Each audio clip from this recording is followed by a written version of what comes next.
Result ഒന്നും സംഭവിക്കാൻ പോകുന്നു.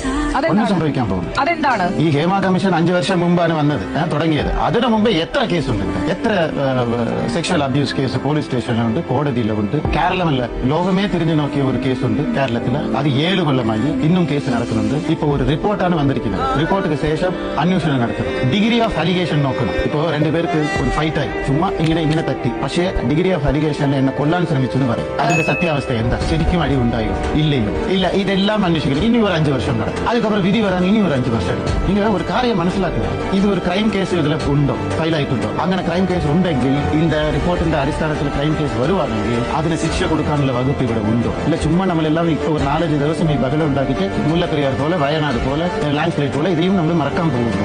ആല പറഞ്ഞതിൽ തെറ്റുണ്ടോയെന്ന് എനിക്ക് തോന്നുന്നില്ല. ഇപ്പം അടുത്ത് നടന്ന കുറച്ച് സംഭവങ്ങൾ നമുക്ക് ജസ്റ്റ് ഒന്ന് ആലോചിച്ചാൽ മനസ്സിലാവുന്നതേ ഉള്ളൂ. വയനാടിലെ ദുരന്തം, വീട് നിർമ്മാണവുമായി ബന്ധപ്പെട്ട സ്പോൺസേഴ്സ്, പിന്നെ അർജുൻ്റെ കേസ്, മുല്ലപ്പെരിയാർ ഡാം, പിന്നെ നിർമ്മല സീതാരാമൻ, ഈ പറഞ്ഞ കാര്യങ്ങളൊക്കെ എവിടെ ഇപ്പോൾ? അതൊന്നുമില്ല.